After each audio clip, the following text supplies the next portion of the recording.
My name is Sarah. I used to believe that blood made you family, until mine taught me that blood can also make you invisible. I remember the dinners. Every Sunday, without fail, the mahogany table stretched like a bridge between the people who mattered and the space where I sat. They passed dishes hand to hand, laughter rippling across conversations that never quite reached me. My cousins shared stories from college, their voices animated, their gestures wide. My aunt would lean in, eyes bright, asking follow-up questions that made them feel seen, heard, important. Then the conversation would flow past me like water around a stone. I learned early that presence doesn't equal belonging. I was there, fork in hand, napkin on lap, smile ready, but I existed in the margins of their warmth. When I spoke, their eyes would glaze over, polite but distant, waiting for me to finish so they could return to what really mattered. It wasn't cruelty exactly. It was something worse. Indifference. They didn't hate me enough to argue. They simply forgot I had anything worth saying. My cousin Jake got his first internship at 15, filing papers at my uncle's marketing firm. "He's got the instinct," Uncle Robert would say, ruffling Jake's hair like he'd discovered gold. "Natural.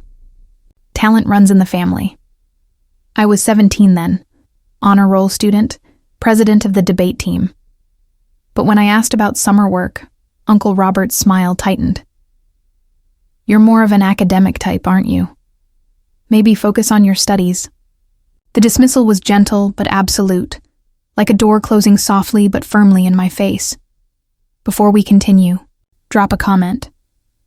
Where are you watching this from and what time is it there? I'd love to know how far this story is reaching. Sometimes the darkest moments need the most light. I stopped asking questions after that. Instead, I watched. I observed how they leaned forward when Jake spoke about his ideas, half-formed thoughts that they treated like revelation. I noticed how they nodded when my cousin Emma mentioned her art projects, encouraging her to pursue gallery showings for work that looked like finger painting to my untrained eye. But when I won the regional writing competition, the congratulations lasted exactly 30 seconds before the conversation shifted to Emma's upcoming art fair. The family business was their crown jewel. 3 generations of marketing excellence, they called it. Founded by my grandfather, expanded by my father and his brother, now being groomed for the next generation. Except the next generation apparently had very specific qualifications, and I didn't meet them. Jake was brought to client meetings at 19. Emma got to design logos for small accounts at 20. I graduated summa cum laude with a degree in business and communications, and Uncle Robert suggested I might enjoy working for someone else's company. "You'll get broader experience," he said, as if exile was education. I took a job at a small agency downtown, telling myself it was temporary. I'd prove myself elsewhere, then return with credentials they couldn't ignore. But months turned into years, and the family table remained exactly the same size. My absence went unnoticed. My presence had been so peripheral that removing it changed nothing in their ecosystem. The breaking point came at Christmas 3 years later. I'd been promoted to senior strategist, had led campaigns that won industry awards, had finally found my voice in rooms full of people who actually listened. I came to dinner excited to share my success, clutching a bottle of wine and optimism I should have known better than to bring. The conversation centered, as always, on family business updates. Jake had landed a major client. Emma's designs were being featured in a trade publication. Uncle Robert beamed like a proud father, raising his glass to toast the future of our legacy. I waited for a pause, then mentioned my promotion, my recent campaign that had generated millions in revenue for our client, my invitation to speak at an industry conference. "That's nice, honey," my aunt said, the same tone she'd used when I was 8, and showed her a crayon drawing. The conversation immediately returned to Jake's client presentation, as if I'd mentioned the weather. I excused myself to the bathroom and stared at my reflection in their gold-framed mirror. The woman looking back at me had my face, but her eyes held something I'd never seen before. Not hurt, not anger, but clarity. Crystal clear understanding that I was performing in a play where I'd never been given a real part. That night, I drove home in silence, not even turning on the radio. I sat in my apartment, surrounded by the awards and accolades they'd never asked to see, and made a decision that felt like taking my first real breath in 25 years. I would stop trying to earn a seat at their table. I would build my own. The plan formed slowly, like morning light creeping across a room. I wouldn't storm out dramatically or burn bridges with angry speeches. I would simply disappear from their narrative. No more Sunday dinners. No more Christmas performances. No more waiting for acknowledgement that would never come. I started by saying no. "Can't make it this Sunday," I'd text, offering no explanation because explanations implied I owed them one. At first, they barely noticed. Then came the gentle guilt. "We missed you at dinner." Then the sharper hooks. "Mom was asking where you were." Finally, nothing. Radio silence that confirmed what I'd always known. I was the one who'd been calling, showing up, trying. When I stopped, the relationship simply ended. The silence was devastating at first. I'd built my entire sense of self around trying to matter to people who'd never seen me clearly. Without that familiar rejection to push against, I felt unmoored, like a boat suddenly cut free from an anchor I hadn't realized was dragging me down. But in that silence, something unexpected happened. I started hearing my own voice. I began working on a side project, a brand strategy for a local coffee shop whose owner believed in second chances. She'd hired ex-convicts, single mothers, people society had written off and wanted her brand to reflect that radical inclusivity. As I crafted her story, I found myself understanding, for the first time, what it meant to build something from nothing, to create value where others saw only empty space. The coffee shop campaign went viral, not because it was professionally polished, my resources were limited, but because it was real. It spoke to everyone who'd ever felt invisible, overlooked, discounted. The owner called me crying. Orders poured in from across the state. Media outlets picked up the story. And for the first time in my life, I felt the intoxicating rush of being seen for who I actually was, not who I was trying to become. More clients followed. A nonprofit serving homeless veterans, a tech startup founded by women over 50, a family restaurant owned by immigrants who'd been told their food was too ethnic for mainstream success. I became known for finding the stories that others missed, for making the invisible visible. I named my company No Seat, not as a cry of victimhood, but as a declaration of independence. The tagline was simple: everyone deserves a place at the table. My logo was an empty chair, elegant and expectant, waiting to be filled. Working 18-hour days from my kitchen table, surviving on coffee and stubbornness, I built something beautiful. Not just a business, but a philosophy. Every client I took on was someone who'd been overlooked, underestimated, told they didn't fit the conventional mold. Together, we created brands that sang with authenticity, that connected with audiences hungry for something real. The irony wasn't lost on me. I'd been rejected from a family marketing business, only to build my own marketing empire based on everything they'd taught me I wasn't. Valuable, insightful, worth listening to. 2 years in, I moved out of my apartment and into a real office. Not corporate sleek, but warm and inviting, with mismatched furniture and plants everywhere, and a kitchen where anyone could grab coffee and feel at home. I hired my first employee, a brilliant designer who'd been laid off for being too old, at 38. Then a strategist who'd been told her ideas were too unconventional. Then a copywriter who stuttered in meetings but wrote like poetry. We became a family of professional orphans, and we built something magnificent together. By year 3, No Seat had become more than a company, it was a movement. We'd worked with over 200 clients, from scrappy startups to established businesses ready to rebrand their hearts. Our work was featured in Fast Company, Adweek, and Forbes.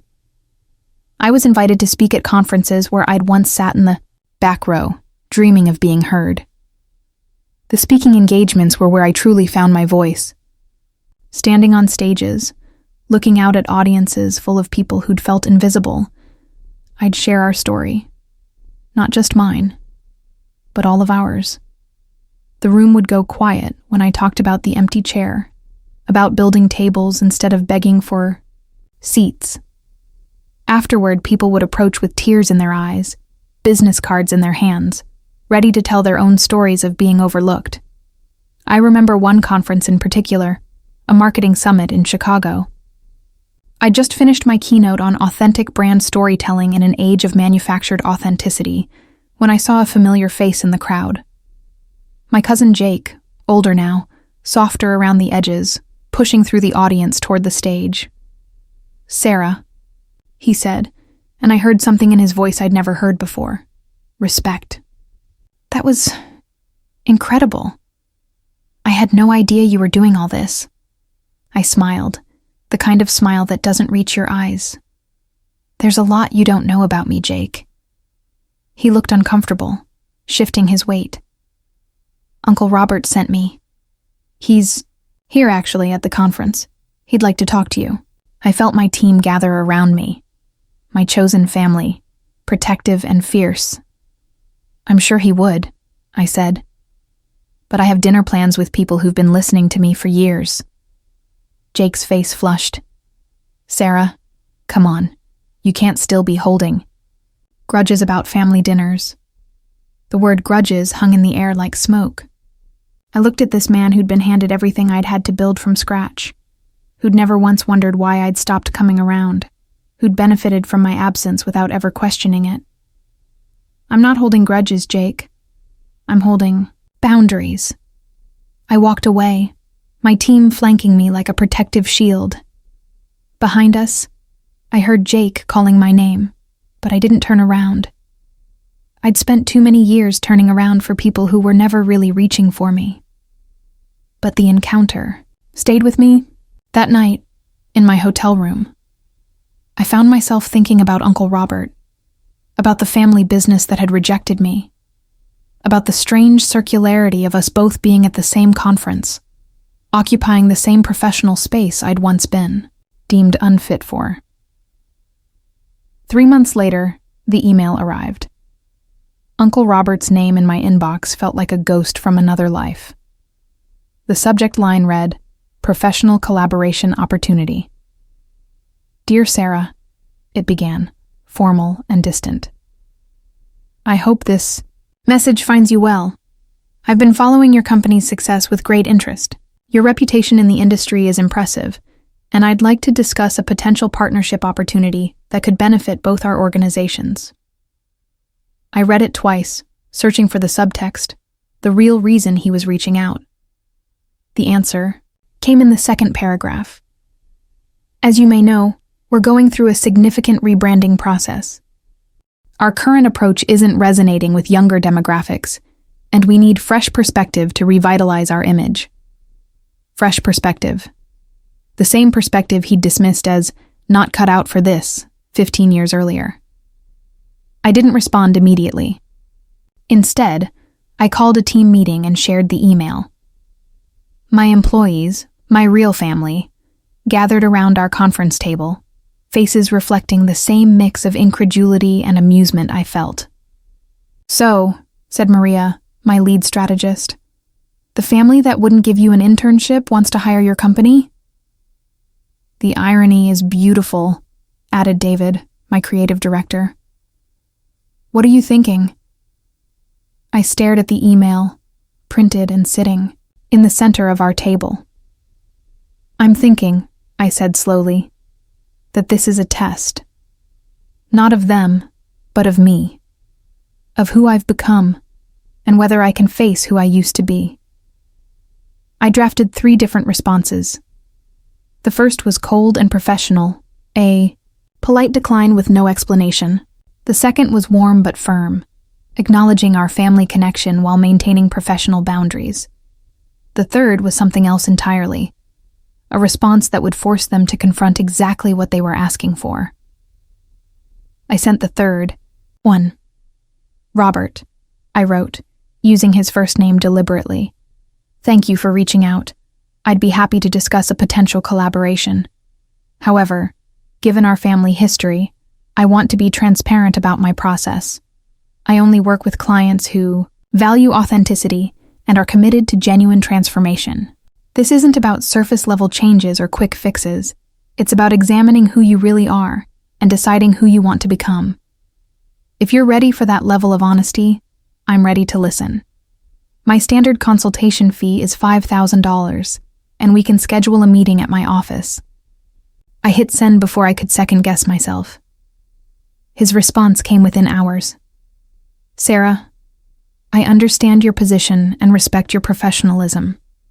We're ready to invest in real change. How does next Tuesday work for you? Tuesday morning, I arrived. At the office early, wearing my favorite dress, navy blue with a subtle pattern, professional but distinctly me. I'd arranged the conference room carefully. Portfolio pieces on the walls, fresh flowers on the table, coffee brewing in the kitchen that smelled like confidence and possibility. At exactly 10 a.m., Uncle Robert walked through our doors, and I saw him clearly for the first time in years. He looked smaller somehow, grayer, carrying himself with the slightly hunched posture of someone who'd realized the world had changed around him while he wasn't paying attention. Jake was with him, and behind them, surprisingly, was my Aunt Linda. She caught my eye and smiled, a real smile, not the polite mask I remembered from family gatherings. Sarah, Uncle Robert said, extending his hand. Thank you for meeting with us. I shook his hand, noting how his grip was firmer than his voice. Welcome to No Seat. Can I get you coffee? As I poured coffee into mugs, each one engraved with, Everyone, has a place at the table. I felt the weight of the moment. They were sitting at my table now, in my space, surrounded by the evidence of everything I'd built without them. Your office is beautiful, Aunt Linda said, looking around at the awards on the walls, the photos of our team, the testimonials from clients whose stories we'd helped tell. I had no idea you'd built something this substantial. Most people don't, I said, settling into my chair at the head of the table. Now, tell me about your rebranding needs. Uncle Robert cleared his throat. We're struggling to connect with younger clients. Our messaging feels dated. Our visual identity is stale. We need someone who understands modern marketing, who can help us reach audiences we're not reaching. I nodded, taking notes. What's your current brand position? Established, reliable, traditional? And what do you want it to be? He hesitated. Relevant, innovative, forward-thinking. I set down my pen and looked at him directly. Robert, can I ask you something? What made you think of me for this project? Another hesitation, longer this time. Jake shifted uncomfortably. Aunt Linda stared at her coffee. I saw your keynote, he said finally. In Chicago. You were commanding up there, confident. People hung on every word, and I realized... He paused, struggling with something. I realized I'd never really seen you before. The admission hung in the air like a confession. I felt my team's presence even though they weren't in the room. All the people who'd seen me clearly from the beginning, who'd believed in my vision when I barely believed in myself. What you're asking for, I said carefully, isn't just a logo, refresh, or a new tagline. You want to transform how people see you. But transformation has to start from the inside. You have to be willing to examine not just what you want to become, but who you've been. We understand, Uncle Robert said quickly. Do you? Because part of my process involves looking at company culture, at how you treat people, at whether your internal values match your external messaging. Are you prepared for that level of scrutiny? I watched him squirm slightly, realizing what I was really asking. Was he prepared to examine how he'd treated me? How he'd dismissed me? How he'd failed to see potential that was right in front of him? Yes, he said, but his voice was smaller now. Good. Then let's talk about my fee structure for a project this size. Full rebrand, including strategy, visual identity, messaging, and implementation support. For a company of your size, we're looking at $150,000 paid in 3 phases. I watched his face carefully. 15 years ago, he'd suggested I wasn't worth an unpaid internship. Now I was quoting him a fee higher than most people's annual salaries. That's substantial, he said. Quality work costs what it costs, I replied. But I should mention, this isn't just about money. I only take on clients where I believe in the potential for authentic transformation. I need to know you're serious about change, not just about appearance. Jake leaned forward. Sarah, we are serious. The business is struggling. We need fresh perspective, new energy. We need... He paused, looking almost vulnerable. We need what you've built here. I stood up, walking to the window that overlooked the bustling street below. 3 years ago, I'd been invisible in their world. Now they were asking for my expertise, my creativity, my vision, everything they'd once dismissed as worthless. I'll need to think about it, I said, turning back to face them. This isn't just a business decision for me. It's personal. I need to know that you understand what you're really asking for. What do you mean? Aunt Linda asked. I sat back down, choosing my words carefully. You're asking the person you never listened to teach you how to be heard. You're asking the person you never saw to help you become visible. You're asking the person you excluded to help you include others. Do you see the irony in that? The silence stretched between us, heavy with unspoken history. Finally, Uncle Robert spoke, his voice barely above a whisper. We made mistakes, Sarah. I made mistakes. I didn't understand what you were capable of. I'm sorry. The apology I'd waited 15 years to hear arrived like rain after a drought. Necessary, but coming too late to save what had already died. I felt something shift inside me. Not forgiveness exactly, but a letting go of the need for this moment to fix everything that had been broken. I appreciate that, I said. But apologies don't change the past. They only change what we do next. What do we do next? Jake asked. I smiled, feeling the full weight of the reversal. You wait. I'll send you my decision by the end of the week. If I decide to take the project, we'll do it my way, on my timeline, with my team. You'll be the clients, not the family members. You'll listen to my recommendations, trust my process, and pay my invoices on time. Can you handle that? Uncle Robert nodded slowly. Yes, we can handle that. After they left, I sat alone in the conference room, staring at the empty chairs where they'd sat. My team gradually filtered in, curious about how it had gone, ready to support whatever decision I made. So? Maria asked. Are we taking it? I looked around at the faces of people who'd believed in me before I'd proven myself, who'd joined me in building something meaningful from nothing. We're taking it, I said. But not for them. For us. For everyone who's ever been told they don't belong. We're going to show them what they missed, what they could have had if they'd just listened. The project took 6 months. 6 months of my team working with Uncle Robert's team, of me sitting in meetings where I'd once been excluded, of my ideas being implemented in the company that had once deemed me unfit. We transformed their tired, traditional brand into something vibrant and inclusive, with messaging that spoke to everyone who'd ever felt overlooked. The launch was a success. Their client base expanded. Their revenue grew. Industry publications praised their bold new direction and authentic voice. Uncle Robert was quoted in marketing magazines, talking about the importance of fresh perspective, and diverse voices. He never mentioned that his fresh perspective came from the niece he'd dismissed. At the launch party, held at my office, at my insistence, I watched them mingle with my team, my clients, my chosen family.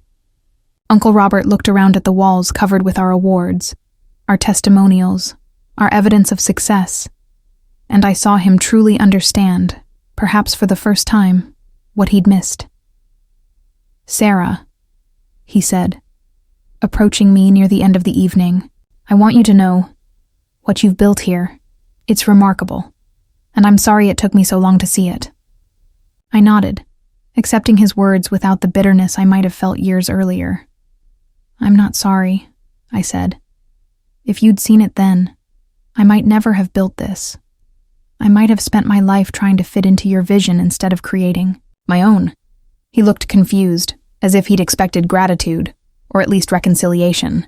"Don't misunderstand," I continued. "I'm grateful for the project. It's been profitable and professionally rewarding. But I'm not grateful for the family that rejected me. I'm grateful for the family I found instead." I gestured around the room, at my team laughing with clients, at the community we'd built, at the evidence of everything I'd accomplished, not in spite of being rejected, but because of it. "You taught me something valuable," I said to Uncle Robert. "You taught me that not every table is worth sitting at. Some tables are worth building instead." As the evening wound down, and the last guests filtered out, I stood in my office looking at the chair where Uncle Robert had sat months earlier, asking for my help. The empty chair in my logo had become a symbol not of absence, but of possibility, of the space we create when we stop waiting for others to make room for us. I thought about the girl who used to sit silently at family dinners, invisible and aching to be seen. She'd been looking for love in all the wrong places, begging for acceptance from people who were never going to give it. But her invisibility had been a gift, teaching her to see others who were also overlooked, to build bridges instead of burning them, to create inclusion instead of demanding it. My phone buzzed with a text from Maria. "Boss, check your email. 3 new inquiries came in during the party. People want what we're selling: authenticity, inclusion, and damn good strategy." I smiled, thinking about tomorrow's possibilities, about the clients we'd help find their voices, about the stories we'd tell that needed telling. Uncle Robert's business was thriving with our rebrand, but that was just Tuesday for us. We had bigger fish to fry, more tables to build, more people to help find their place.